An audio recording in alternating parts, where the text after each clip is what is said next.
Hey y'all, so I am back and today's topic is WH questions.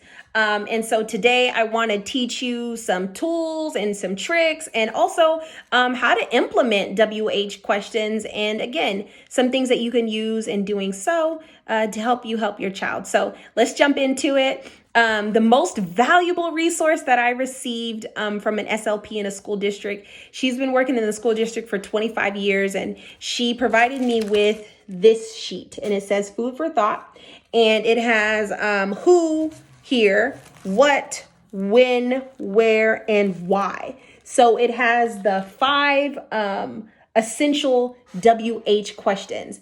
And before her, I actually never seen this sheet before. Like I said, I worked in ABA therapy, former ABA therapist, never seen this sheet in teaching any of my clients WH questions. So when this SLP came into my life, she changed the game and educated me and gave me tools and resources, and I'm just giving it back to you all. So again, this is the WH question sheet. And so essentially this sheet was meant for this picture right here. So this picture is ancient. As you can see, a lot of people have used it, which is great.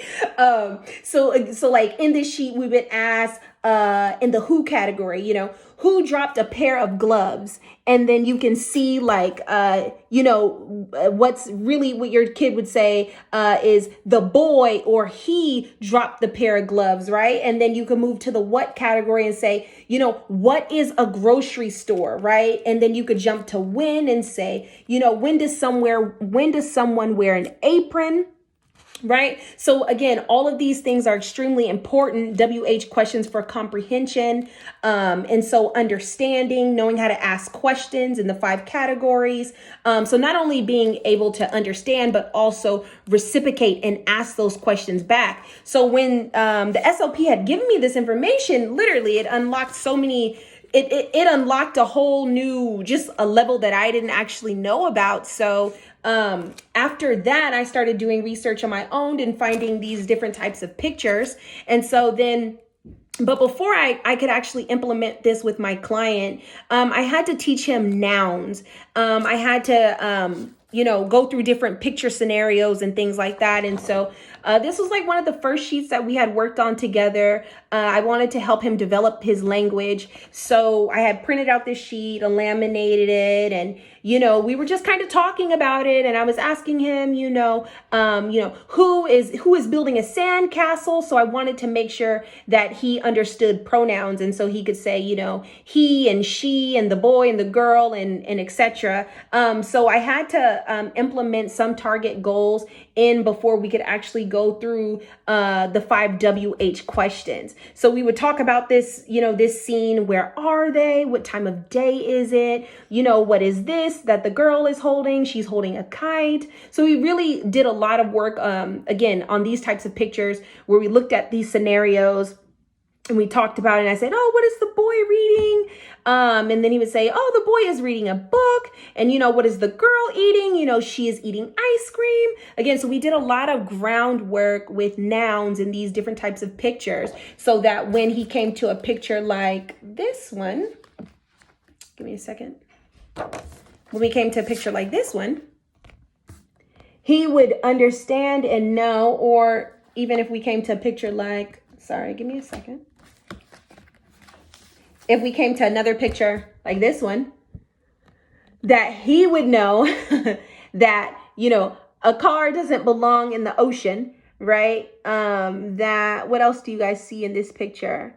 I see like, is that like let's see, I can't even see. What, like a fish doesn't play like a trumpet or whatever, right? So like he would know, like, again, going back to, where's our picture? Here.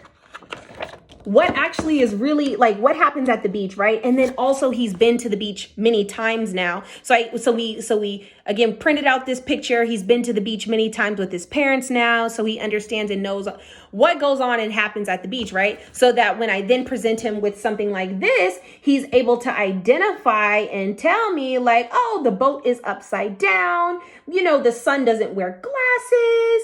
where do glasses, again, I'll phrase the question, where do glasses belong? On your face. Does the sun wear glasses? He'll say no, right? So again, it's a lot of prereq skills that I had to teach him before we could get to asking, WH questions, comprehension questions, understanding questions, like this, you know what I'm saying? Using this. So then even now today, so going back here, so like I did a lot of just like talking about different scenarios and pictures like this. Even like now we're working on scenarios like this, where it has, if you guys can see the picture card. So it has the picture card. And so in this specific card, we're talking about, here's the police car, here's the ambulance, here's the tow truck. Where are they? They're in a neighborhood, and so, he's about 4 and he's never, seen a car accident, right? He doesn't, but he knows about the ambulance. He knows about the police car. I think he knows about the tow truck. But this picture is to help him to understand that, okay, like, so that he understands and comprehends, the situation that is happening here. And also just, when these situations do happen, like here, the ambulance and the lady was hurt, that's why the paramedic is helping her, right? And why the police car is there. So essentially what always happens is he sees, when we're in the environment, he'll see a police car rushing by us or, a fire truck rushing by us, right? But he doesn't know where, right? So like, again, this picture I printed out this picture to like help him understand or conceptualize like, okay, this is what they do, right? Ambulances help people. Police cars, they do tons of things, right? Policemen do tons of things, right? The tow truck, this is what they do, right? They take the cars and it probably was an accident or something, right? So to help him again understand, so I was presenting him with, like this picture card, another scenario, right?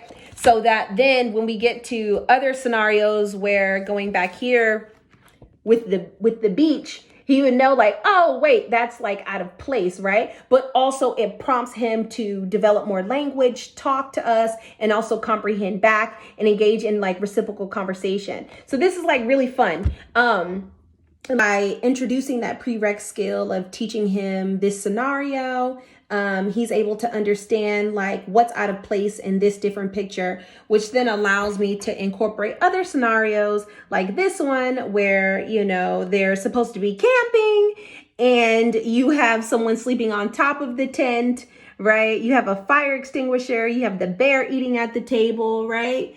So I'm able to introduce, different scenarios, also asking him, who is driving the bus and, do giraffes drive buses, right? And then, again, like, do you sleep in a tent or on top of the tent, right? You could practice prepositions, asking questions about prepositions. And then also, lastly, this is another good one I like to do, which is really fun. And again, with this one, you could play a game and, you can ask the question, what do you wear on your feet? And then you could see the socks are right here. What mammal belongs in the water, right? And so, or in the ocean, what mammal belongs in the ocean, just asking different questions. What do you write with, right? And where is it, right? So you write with a pencil, there it is, right? And so again, like I said, I love these sheets. And then after that, what I have also implemented too, which is new, is actually like predicting, which is another a picture card that I actually printed out. And I use it for predicting, what do you think may happen? And this is fun because it helps prompt your kiddo to tell different stories and be creative and imaginative. So like for the girl, I'm like, oh, what is she gonna go do? And who's under the blanket and stuff like that. And so every time like I pull out this picture card, we're like creating different scenarios about what he thinks may have happened. And so then also with this one, although I explained it as, something earlier, you can use these picture cards for multiple things. I also like to use this one for predictions. Again, what do you think happened? Why do you think this happened? Who came to help? who caused the accident, right? And then where are they going to go, right? So again, I like to use these two different ones here for like predicting, but also using the WH questions. Again, who, what, where, why, when. So these food for thought papers are really, really awesome. So I hope you guys enjoyed this. Let me know if you have any questions. And yeah, I'll see you guys soon. Okay, thanks. Bye.